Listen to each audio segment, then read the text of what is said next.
Mga master, okay lang bang? Huwag niyong skip ang mga ads sa aking mga video kung okay lang mga master. Salamat sa solid na suporta po. Yon, what's up mga masters? Nandito na naman tayo sa panibagong araw, panibagong kabanata na naman ang pagsasama-samahan natin ngayon guys.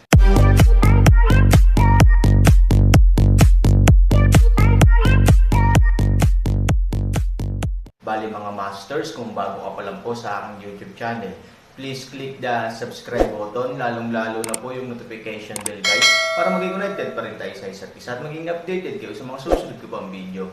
Bali mga masters, bago natin umpisahan ng kwento ay mag-shoutout po muna tayo para sa mga solid nating tagapakinig. Shoutout kay Mario Francisco at shoutout kay Alexa Arabia. Yun na nga mga masters, no? Bali hindi na ito patagalin. In 3, 2, 1, let's go! Umuungol. Ang evil glutton ay umungal ng mabangis, ang tunog ay napakalakas kung kaya't ang isang grupo ng mga tao ay natulala sa lugar, at ang mga kakaibang hayop sa madla ay nagsisigaw at napaatras sa gulat. Ang peklat ay mas malala pa, dahil ito ang pinakamalapit, at ang kakaibang hayop sa ilalim nito ay ang pinakanatakot, at halos itapon si Scar sa mismong lugar. Alam mo, sa panahon ng labanan hanggang sa kamatayan, ang kanyang kakaibang hayop ay hindi natakot, ngunit sa oras na ito, maaaring hindi siya mamatay, ngunit siya ay labis na natakot kaya't kailangan niyang magdadalamhati sa paniniil ng masamang matakon na ito. At least, ganyan na ngayon. Sa katunayan, ito ay walang kinalaman sa buhay at kamatayan, ito ay ang takot sa dalisay na kamalayan. Evil glutton, ayaw mo, kami ang mga subordinate ni Han Sanchen, kami. Natakot si Scar na salakayin sila ng masamang matako, kaya humingi siya ng awa at nagpaliwanag. Hindi nagsalita ang evil glutton. Pagkaraang umungol, tumingin siya sa malayo, at nakita niya na ang apoy ay umaakyat sa langit sa di kalayuan, at ang mga sigaw ng pagpatay ay nagpatuloy. Damn, hygiene, pay yuan, pay mo. Dahil ito ay isang pansamantalang ideya, hindi inaasahan ni Scar na ang iba pang tatlong panig ay susunod sa kanya at maglulunsad ng isang desperadong panghuling pagsalakay patungo sa kalaban. Ngayong tapos na ang laban, sinundan niya ng tingin at biglang naalala. Mga kapatid, hatiin ang hukbo sa dalawang grupo, ang isa ay mananatili sa posisyon, at ang isa ay susunod sa akin upang labanan at iligtas ang mga kapatid. Si Scar ay isang lalaking may salitang, katwiran, sa kanyang ulo.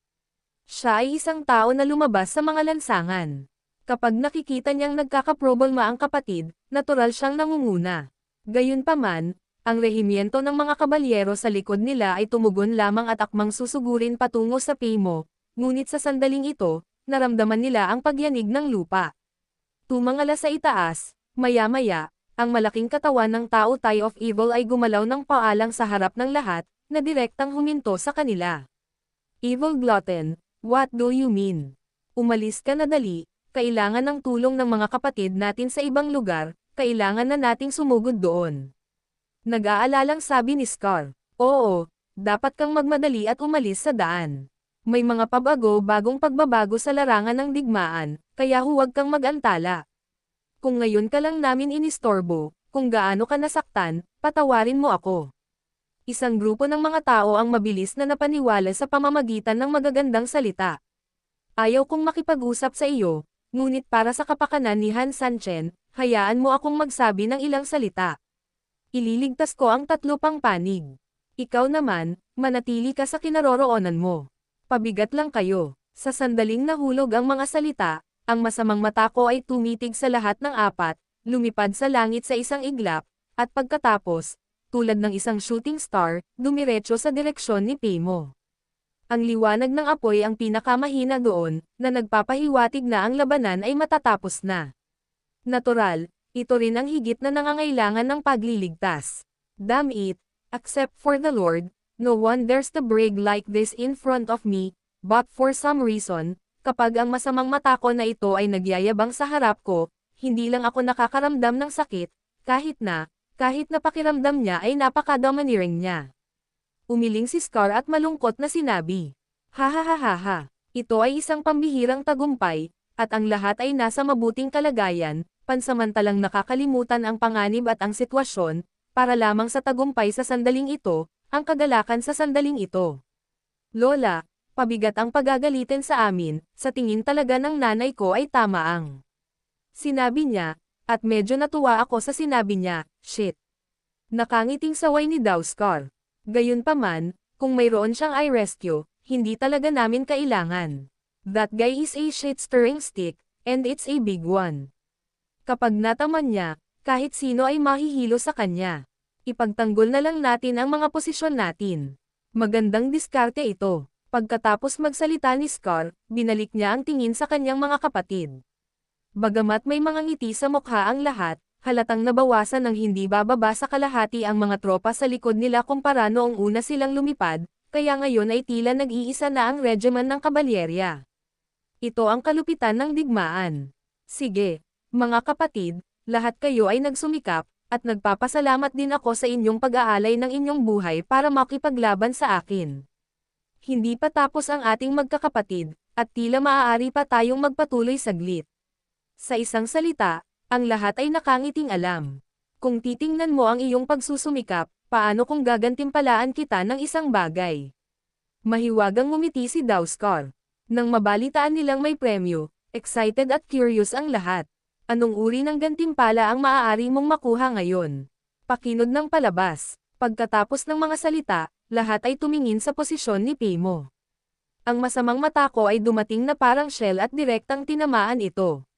Boom! Sa paglapag ng missile, isang grupo ng mga tao ang nakikita mula sa malayo na ang mga lalaking nakaitim ay pinasabog sa lugar na parang hindi mabilang na mga palito ng posporo na itinapon.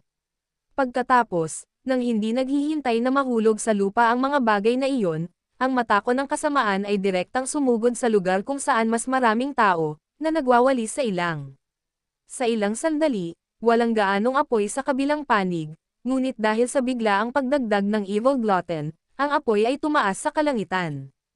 Ang mga hiyawan ay walang katapusan, sunod-sunod. Ngunit ang eksenang ito ay malayong matapos. Pagkatapos noon, ito ay kung saan naroon si Piyuan, at pagkatapos nito, ito ay kung saan naroon si Hyjin. Paulit-ulit na sumabog ang venue sa tatlong panig, masasabing lahat ay pantay-pantay at lahat ay nakakakuha ng pagmamahal. Sa wakas ay natapos na ang labanan pagkatapos ng halos kalahating oras. Sa tulong ng Tao Tai of Evil, sa wakas ay naitaboy ng tatlong puwersa ang kalaban na nag-aatubili, na iniwang buhay pa ang apoy. Gayunpaman, medyo mabigat din ang pagkawala. Mahigit 1,000 katao na lamang ang natitira sa departamento ng hygiene. Kaawa-awa lang sina Pei-Yuan at Pei-Mo. Sa ilalim ng pag-atake ng pagtataya ng kanilang mga buhay, sila ay halos nalipol. Kahit na unang sumuporta sa kanila ang masamang Tao Tai, hihilahin lang sila pabalik sa linya ng kamatayan. Ang natitirang mga tao sa bawat panig ng dalawang panig ay ilang daang tao lamang, at lahat sila ay sugatan. Sa oras na ito, madilim na ang gabi. Sa pangunahing tolda ng kalaban, ang espesyal na sugo at ilang iba pang mga subordinate ay ibinaba ang kanilang mga ulo. Kahit na may masasarap na alak sa kanilang mesa, walang nasa mood na humigop sa sandaling ito. Elder, ang subordinate na ito ay walang kakayahan. Nabigo siyang makita kung saan nagtatago si Han Sanchen, ang masamang mata ko, kaya't ang pagkonsumo sa loob ng ilang araw ay talagang tumutulong sa kanila sa pag-aalaga ng mga hayop. Ito ay dahil sa pagpapabiis sa tungkulin ng subordinate na ito. Itong subordinate na ito ay karapat-dapat sa kamatayan. Matapos itong hawakan ng mahabang panahon, hindi na napigilan ng espesyal na sugo, kaya't nakaluhod na lamang siya ng masunurin. Elder, hindi ito ganap na may sisi sa kanya. Ang frontline, kasama na tayo, ay mahigpit na binabantayan, ngunit ang problema ay wala ni isa sa atin ang nakatuklas na si Han. Sanchen ay nasa gitna talaga ng trench. Inayos ang isang bagay na tulad nito. Oo, mukhang ordinaryo ito noong panahong iyon, hindi namin masyadong inisip ito, at ang pagkakaroon nito ay ganap na makatwiran, iniisip na ginamit ito upang pigilan kami sa pagsingil, at maginhawa rin para sa iba pang mga kabalyerya na kontrahin ang aming pag-atake at maglunsad ng reverse charge upang pigilan kami sa pagpasok sa the use of the position. Sinong mag-aakalang may pakulo siya sa kamay? Kung may krimen, I believe everyone present is responsible. Good. Walang panloob na labanan tulad ng naisip, ngunit pagkatapos humingi ng tawad ang espesyal na sugo, lahat ay humingi ng awa.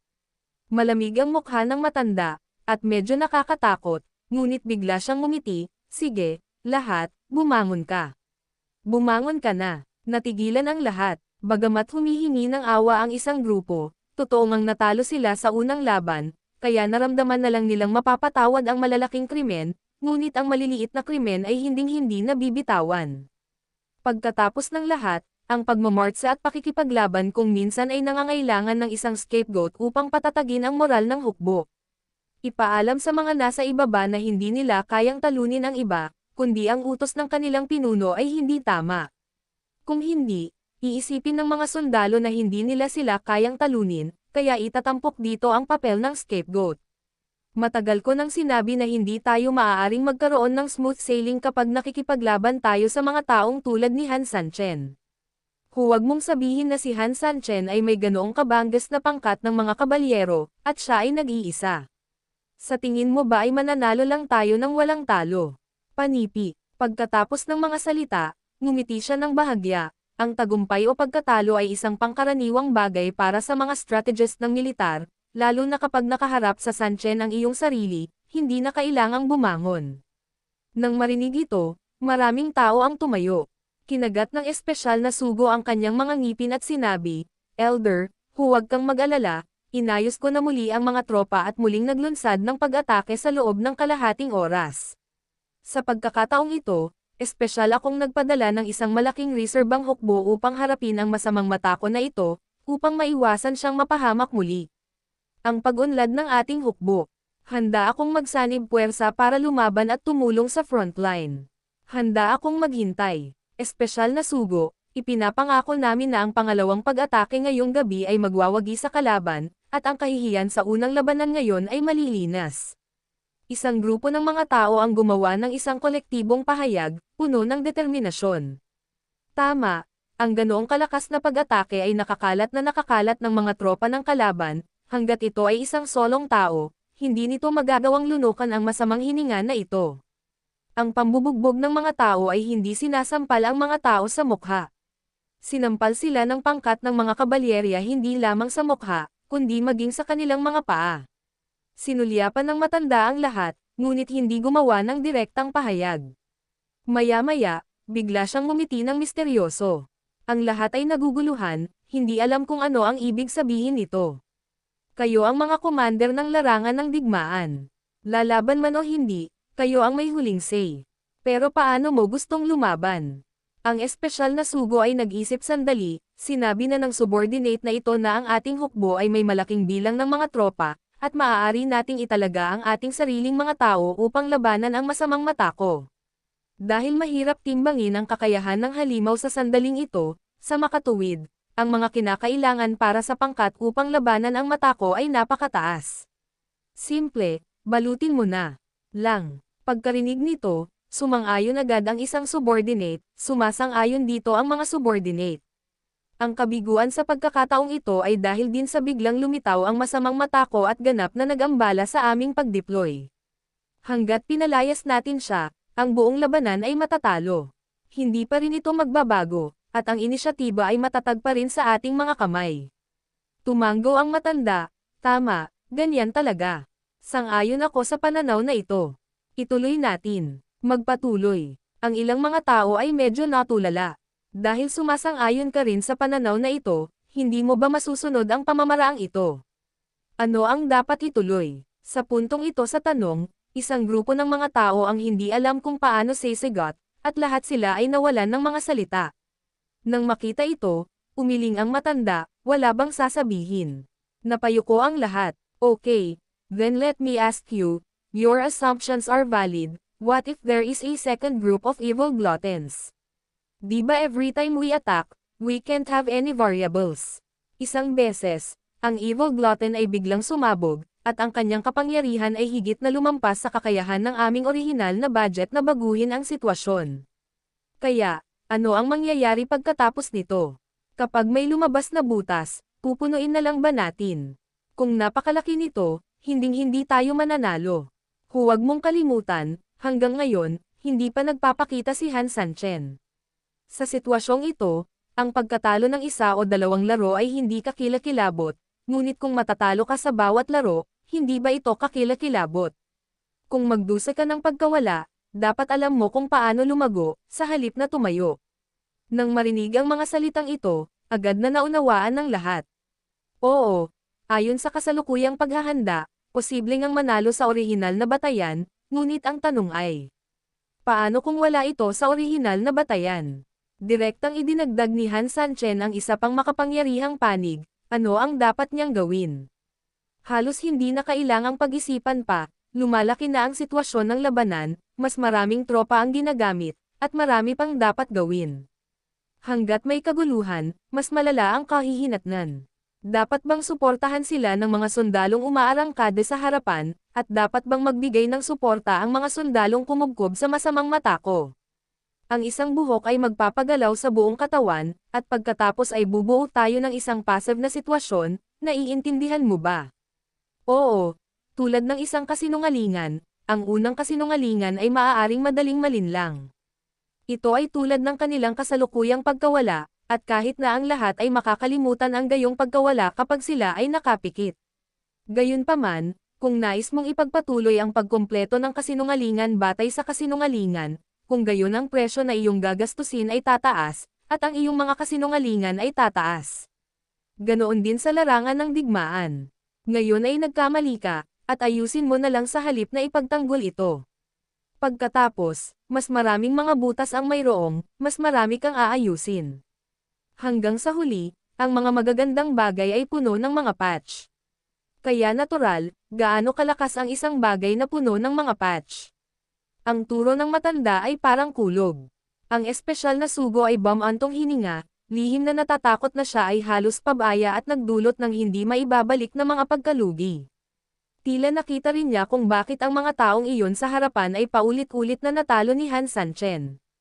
Kung hindi lang nandito ang mga nakatatanda niya sa pagkakataong ito, baka pati siya ay tatahakin din ng mga nasa harapan niya, mahusay na maglaro ng trumpeta, ngunit sa huli ay naduraj. Sinabi ko na sa iyo simula pa lang ng digmaan na hindi ako natatakot na magkamali ka. Lahat ay nagkakamali, lalo na kapag kaharap ang isang lalaking tulad ni Han Sanchen na parehong makapangyarihan at matalino. Pero pagkatapos magkamali, kailangan mong matutong umunlad, naiintindihan mo ba? Maraming tao ang sabay na lumuhad, salamat sa turo ng matanda, tiyak na tatandaan namin ito sa aming mga puso. Okay, let's stop here for today. Let the troops rest overnight, and you also make a new plan, and start again tomorrow morning. Sasabihin ko itong muli, sana ay masiyahan mo ako sa plano bukas, at hayaan mo akong makita na mayroong kahit ilang mga paraan upang harapin ang anumang mga emerhensya. Ang mga laban ay maaaring mawala, ngunit hindi ka maaaring matalo sa parehong punto sa lahat ng oras. Oo, pagkalabas ng pangunahing tolda, ang mga espesyal na sugo ay sumugod sa kampo ng frontline commander magdamag upang talakayin muli ang plano. At sa oras na ito, sa Peklat. Yun na nga mga masters, no? Bali panibagong kabanata na naman yung natapos natin ngayong gabi. Muli, maraming salamat po talaga sa walang sawang suporta po sa aking YouTube channel na talagang inaabangan nyo po ang bawat upload ko po.